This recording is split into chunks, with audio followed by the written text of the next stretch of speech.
Assalamualaikum warahmatullahi wabarakatuh. Hai, perkenalkan nama saya Tasya Devita Winiansyah, NIM 1183200007. Di sini saya berperan sebagai moderator.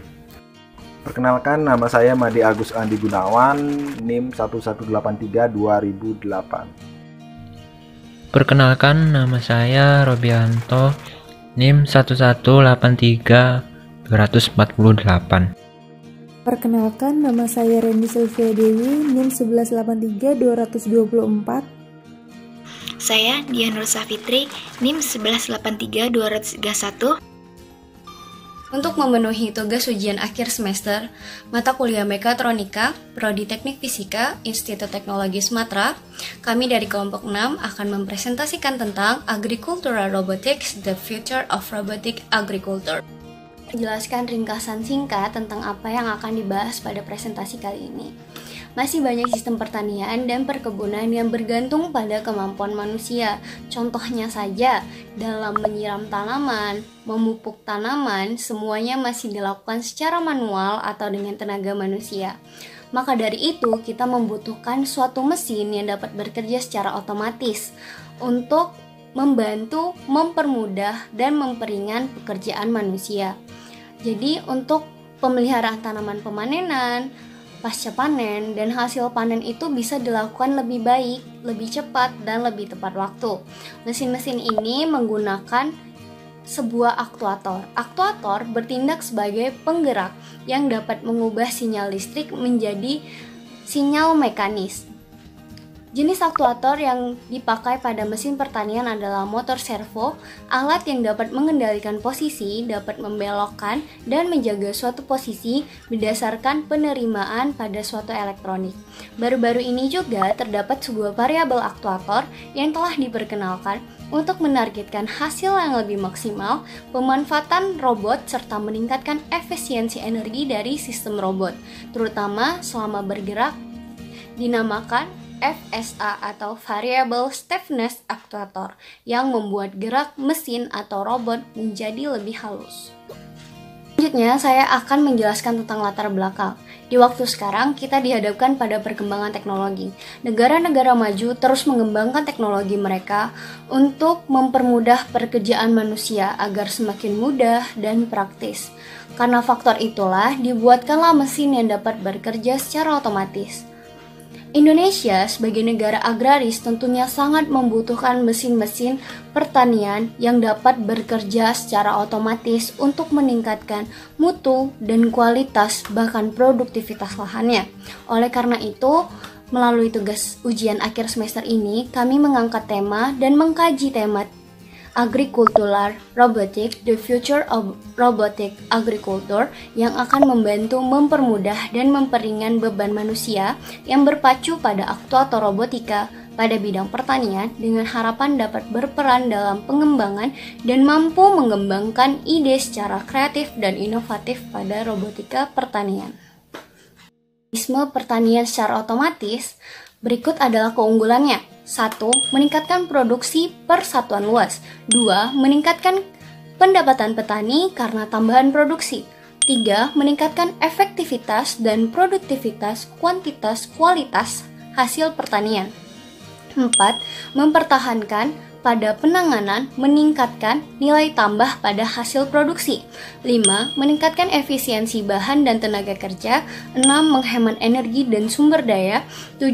Meminimalkan faktor-faktor penyebab kegagalan dalam produksi, meningkatkan luas lahan yang ditanami dan menghemat waktu.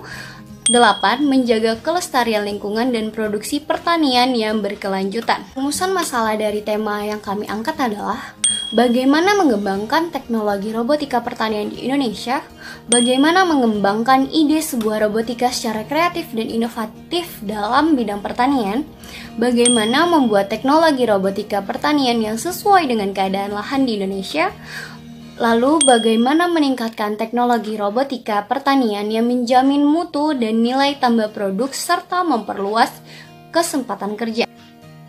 Tujuan kami mengkaji tema ini adalah: 1. Mengasah kemampuan dalam menganalisis desain aktuator serta memperkembangkannya untuk memecahkan sebuah permasalahan dalam teknologi dan masyarakat.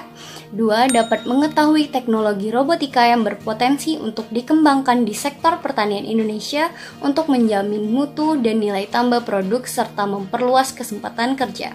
3. Untuk mengembangkan ide teknologi robotika yang kreatif dan inovatif yang sesuai dengan keadaan lahan pertanian Indonesia.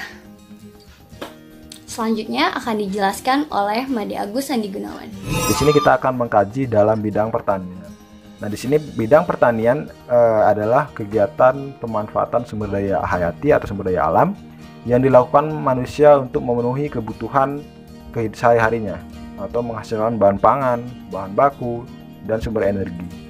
Kegiatan pemanfaatan hayati atau sumber daya alam ini biasanya terdiri dari pengolahan lahan atau pertanian bercocok tanam, serta biasanya sebagian besar adalah hewan ternak. Nah, biasanya pertanian di sini menggunakan sekitar 70% dari stok pasokan air yang ada. Namun beberapa daerah kondisi geografis mempengaruhi pasokan air tersebut. Nah, di sini apa sih efisiensi atau penggunaan robot pada bidang pertanian? Biasanya untuk meningkatkan efisiensi, untuk meningkatkan produktivitas dari pertanian tersebut dibutuhkan robot untuk lebih efisien. Misalkan pada bidang pertanian bercocok tanam, untuk membasmi hama, serangga, dan lain-lain, biasanya dibutuhkan robot untuk penyemprotan pestisida. Nah, di sini sangat diperlukan sekali engineer untuk menyelesaikan permasalahan tersebut. Nah, untuk kajian desain aktuator di sini kita menggunakan motor servo. Nah, di sini motor servo ini terbagi dari beberapa blok bagian. Di sini ada bagian-bagian dari servo, ada potentiometer, gyratio, controller servo, motor, dan arm. Nah, controller servo dan potentiometer ini tergabung menjadi encoder. Nah, di sini apa sih fungsi motor servo tersebut? Di sini fungsi motor servo adalah mengendalikan posisi, merubah gerakan, merubah posisi sesuatu benda gitu. Misalkan arm atau lengan. Nah, di situ akan membutuhkan motor servo untuk merubah gerakan dari si lengan. Nah, di sini untuk konversi energinya, servo ini menggunakan energi listrik menjadi energi mekanik, di mana perubahan dari energi tersebut menghasilkan gerak mekanik untuk merubah gerakan suatu benda. Nah, di sini aplikasi motor servo biasanya dimanfaatkan pada tadi, contoh seperti tadi, untuk lengan robot, untuk daya penggerak robot, dan lain-lain. Misalkan kaki robot. Nah, biasanya ada sejenis motor servo. Nah, servo ini memiliki tenaga atau torsi tergantung pada beberapa berat dari beban yang dihasilkan. Nah, di sini ada keunggulan beberapa penggunaan motor servo. Yang pertama, motor servo itu ketika digunakan tidak bergetar dan tidak beresonansi saat beroperasi. Jadi ketika digunakan, motor servo itu cenderung lebih halus dibandingkan motor-motor yang lain. Kemudian yang kedua di sini adalah daya yang dihasilkan dengan ukuran dan berat motor. Maksudnya di sini motor servo itu biasanya dibagi dari beberapa jenis, dari kelas berat dan kelas ringan. Nah, kelas ringan dan kelas berat itu biasanya tergantung untuk penggunaan bebannya berapa. Nah, itu dibagi dari beberapa jenis. Misalkan lebih dari 5 kilo, misalkan untuk servo yang kelas berat. Untuk yang kurang dari 5 kilo untuk servo yang kelas ringan. Kemudian yang ketiga di sini adalah penggunaan arus listrik beban yang diberikan. Resolusi dan akurasi dapat dirubah dengan hanya menggunakan encoder yang dipakai. Nah, tadi encoder adalah gabungan dari potensio dan servo controller. Nah, untuk mengatur dari kecepatan servo itu dibutuhkan encoder. Dan untuk mengefisiensikan penggunaan arus listrik itu bisa kita atur pada encoder. Berapa sih yang kita inginkan, efisiensinya berapa, kita bisa atur pada bagian encoder. Kemudian yang keempat, tidak berisik saat beroperasi dengan kecepatan tinggi. Nah, ketika kita operasikan dengan kecepatan tinggi, motor servo cenderung lebih halus dan tidak menimbulkan getaran. Kemudian di sini selain ada keunggulan, motor servo juga memiliki kelemahan. Nah, yang pertama di sini diperlukannya pengaturan yang tepat untuk menstabilkan umpan balik. Jadi ketika feedback itu diberikan feedback oleh sistem, maka si servo ini tidak bisa secara otomatis atau secara otonom menstabilkan umpan balik tersebut. Nah, diperlukan pengaturan untuk mengatur umpan balik yang dihasilkan. Kemudian yang kedua, di sini ada motor servo tidak terkendali jika tidak ada encoder. Nah, tadi kan encoder itu ada gabungan dari controller dan potensio. Nah, jika servonya itu tidak ada encoder, maka secara otomatis akan tidak terkendali. Nah, controller motor itu kan untuk mengatur motor tersebut kan. Nah, maka ketika encodernya tidak distabilkan atau tidak diatur atau tidak ada, nah motor servo itu dapat bergerak secara tidak terkendali. Nah, yang kemudian yang ketiga di sini adalah beban berlebihan dalam waktu yang lama dapat merusak motor. Nah, ketika motor servo diberikan beban yang lama, maka atau diberikan beban yang lebih berat daripada berapa yang bisa dibawa, maka motor servo tersebut akan rusak. Atau kelebihan beban, maka motor servo itu akan rusak. Kajian desain aktuator. FSA, Variable Thickness Actuator. FSA adalah untuk memberikan gaya pada sambungan inspirasi secara biologis karena gabungan digerakkan oleh dua otot yang diatur secara natural. Prototip baru Variable Thickness Actuator yang sering disebut dengan FSA, rancangan kapasitas sosial dalam perakitan yang lebih ringkas, agar sebagai bersama untuk dengan robot. FSA sendiri memiliki transisi yang didasarkan pada mekanisme 4 bar yang menunjukkan kekuatan lebih besar dan kapasitas beban yang lebih besar juga. Sistem transmisi adalah untuk mendapatkan karakteristik perpindahan posisi nonlinear antara positif yang diterapkan oleh motor dan deskripsi sudut poros. Sambungan 4 bar terkenal dapat dirancang sesuai untuk memiliki rasio transmisi yang diinginkan antara input dan output. Lanjut, Variable Thickness Actuator. Di sini ada dua gambar yang tertera, yaitu ada desain FSA 4 bar dan desain FSA sederhana. Pada gambar desain FSA 4 bar, di sini ada sudut yang nantinya akan diterapkan pada lengan robot.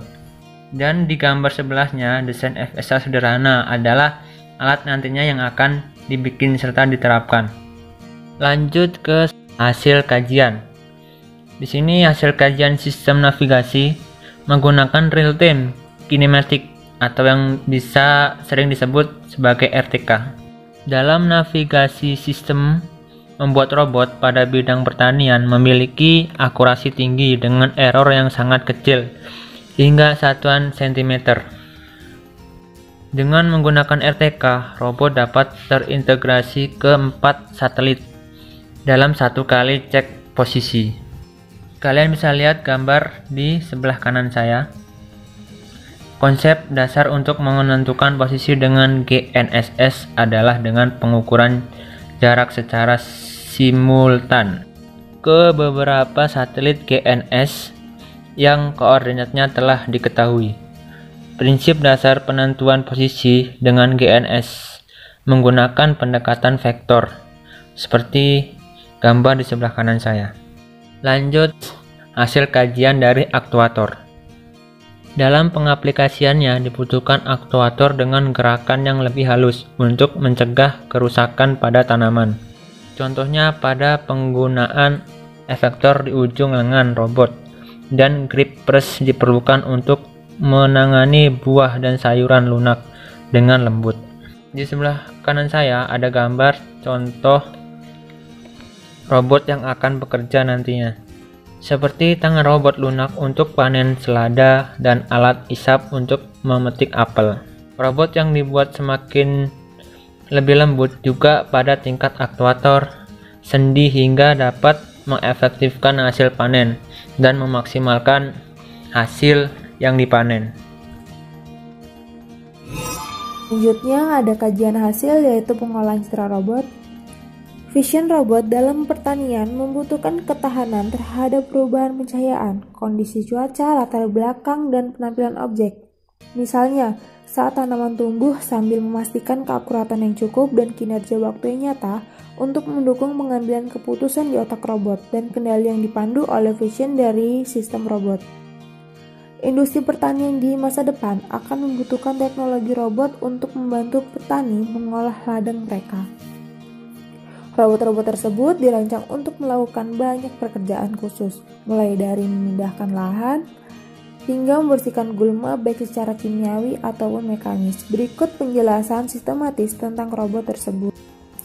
Yang pertama ada Vision Robotics memiliki sensor yang canggih untuk mencari daun selada yang rusak, lalu menyemprotkan cairan agar daun selada yang rusak hilang. Teknologi ini mengurangi tenaga kerja dan waktu yang dibutuhkan dari 15 orang selama sehari menjadi 1 atau 2 orang saja dalam waktu beberapa jam. Yang kedua ada Acmetronic Robotics. Cara kerja ini mirip dengan robot vision, yakni mengandalkan teknologi sensor untuk mencari tanaman pengganggu lalu menyemprotkan cairan kimia anti hama. Tujuannya untuk mengatur jarak ideal antara tanaman selada agar tanaman tetap sehat. Ini memungkinkan petani untuk membersihkan germinasi kapan saja, baik siang ataupun malam, sehingga mampu meningkatkan aktivitasnya dan mendapat hasil panen yang lebih baik. Selanjutnya ada Ripa Robotics. Robot Ripa ini adalah rancangan ilmuwan dari University Sydney di Australia. Robot ini memiliki teknologi deteksi yang canggih dan memungkinkan robot bekerja di beberapa tipe lahan seperti tanaman, kebun buah-buahan, dan biji-bijian. Sama dengan robot lainnya, robot ini mendeteksi gulma dan menghilangkan tanaman mengganggu serta menyemprotkan cairan pestisida untuk mencegah hama tanaman. Selanjutnya ada Aerobotics. Ini sebenarnya adalah drone tanpa awak bertenaga surya. Lalu, lengan robot akan bergerak cepat menyemprotkan tanaman dengan herbasida dosis kecil. Robot ini mampu bekerja siang malam tanpa campur tangan manusia. Selanjutnya ada Nayo Technologies, memiliki beberapa jenis robot dan beberapa tipe sudah ada di pasaran. Sebut saja yang paling kecil yaitu OZ dan yang berukuran besar yaitu robot Dino. OZ cocok bekerja di lahan kecil seperti di rumah kaca. Selanjutnya untuk kesimpulan diteruskan oleh Dian Nursafitri. Kesimpulan yang pertama yaitu pertanian adalah yang tertua dari manusia dan masih merupakan kegiatan ekonomi terpenting, menyediakan makanan, pakan, serat, dan bahan bakar yang diperlukan untuk kelangsungan hidup kita. Dengan populasi global yang diperkirakan akan mencapai 9 miliar pada tahun 2050, produksi pertanian harus berlipat ganda jika memenuhi permintaan pangan dan bioenergi yang semakin meningkat.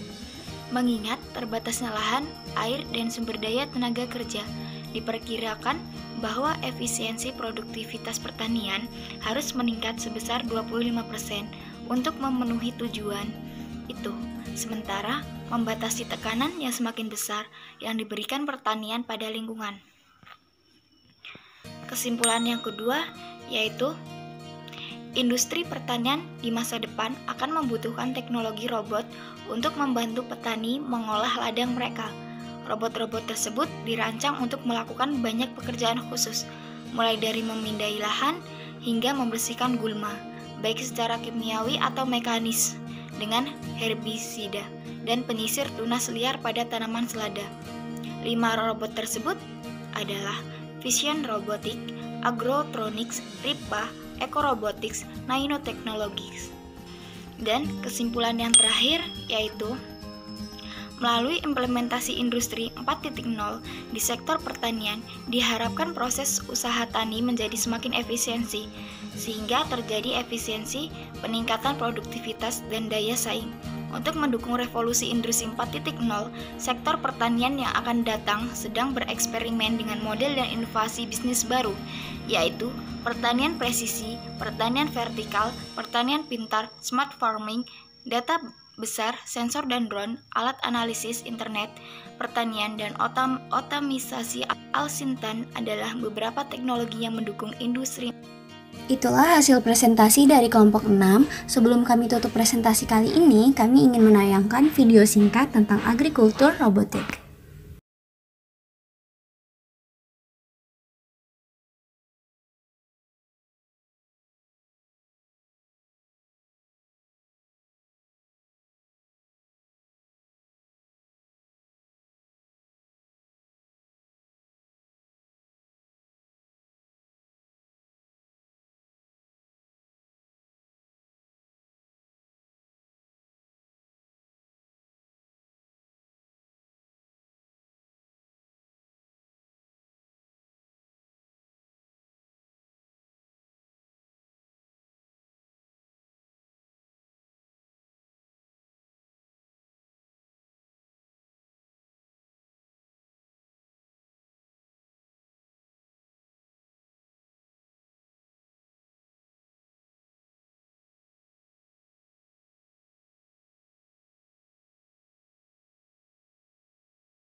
Itulah video tentang agrikultur robotik. Kami harap presentasi kali ini dapat menambah wawasan kalian. Mari kita kembangkan ide inovatif, kreatif untuk masa depan bangsa kita. Atas kesalahan dan kekurangan pada presentasi kali ini, kami mohon maaf. Wabillahi taufiq wa hidayah. Wassalamualaikum warahmatullahi wabarakatuh. Terima kasih.